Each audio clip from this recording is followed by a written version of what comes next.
سلامونه. د نوي ناوی د مشکلاتو لنډ حل لار. نوې ناوې واده کیږي، ګرد عمر نوې ناوې مشکلات لري. راځو د اړوند خبرې کوو چې د نوې ناوې مشکلات څنګه حل کولی سو. نوې ناوې چې کله کور ته راځي، زه نن تاسو ته دا وایم چې څنګه کولی سي خپل د نوي ژوند مشکلات کنټرول کړي. د واده وروسته د نجونو د مشکلاتو لنډ حل دا دی چې دوی باید دا ومني چې قرار نه دی زه دلته لور واوسېږم. ته لور نه یې د دا کور، ته مژور یې. د مژور او د لور فرق شته. یو اشتباه چې ډېرې نجونې کوي او ما هم کړې ده، خپل په لومړۍ نکاح کې ما داسې فکر کوي چې زه د دا کور لور یم. هغه زه د هغه کور لور نه وم، ژور یې وم. زما خوښ یو، خو ستر تمه درلودل چې چای سهار وختي پخې کړم، سرای جارو کړم، زه د کور مسؤلیت واخلم، نه چې نازونه راکړي. موږ چې کله ودېږو، زموږ په پښتني ټولنه کې البته موږ د خسرو خوښ سره مخ یو، د اندرور سره مخ یو، د خسرګنۍ سره مخ یو، یوازې د میړه سره نه یو مخ. صحیح دی، میړه به موږ ونازوي، مینه به راسره ولري، توجه به راته وکړي، خو خسرګنۍ په هغه توګه مینه زموږ سره نشي کولی. دا د خسرګنۍ د وس څخه وتلې خبره ده چې یو مژور لور کړي. نو هره نجلۍ چې ودېږي، اول باید په دې پوه سي چې زه دا کور مژور یم، نه لور. توقعات مو کم کړي.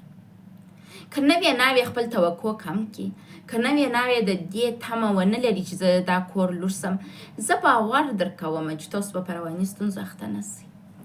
زه واده سولم د خسرګنۍ کره، ما داسې فکر کوي چې زه دا کور لور یم. هغه زه لور نه وم، ژور وم. دا د دې سبب شو چې زه په رواني مشکلاتو اخته سم، زه ناجوړه سم، د بر کرنټونه راکړي، بیا ډېر په زحمت سره ژوند ته راسم، بیا درس ووایم، یو ډاکټر راسه جوړه سم. یعنې ما ډېر یو سخت ژوند د دې د خاطرو تجربه کوي چې ما فکر کوي زه په دا کور کې لور یم. هغه زه لور نه وم. د نجلۍ هوښیاري چې شته دا ده چې ومني زه په دا کور کې مژور یم، زه باید مسؤلیت واخلم، زه په دا کور کې قرار نه دی د یو چا لور واوسېږم، زه قرار دی مژور واوسېږم. د مژور او د لور د لفظ تر مابینځ ډېر فرق دی. په مژور کې میم وو او نونو ژې ده. زه خو نسم لیکلی، لور لیکلی سم، لام وو ری دی، او مژور خو نو مژور ده. دا یو څه دی چې ښځې غلطي کوي. نو که تاسو د یو اساسي خبره چې تاسو کولی سئ خپل د ژوند مشکلات پکې حل کړئ، هغه د تحمل د ظرفیت ډېرول دی خپل په وجود کې. تاسو نجونې چې کله ودېږئ، ځان کې اول تحمل پیدا کړئ. تحمل د ډېرو مشکلاتو د حل لار ده، مخصوصا په پښتني ټولنه کې. تحمل د دې سبب کیږي چې ستاسو ظرفیت د مشکلاتو په مقابل کې ډېر سي.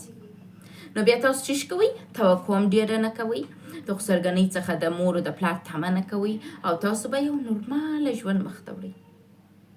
دا زموږ د پښتنو کورونو د نوي ناویانو دپاره یو ښه د مشکلاتو لنډ حل لار ده.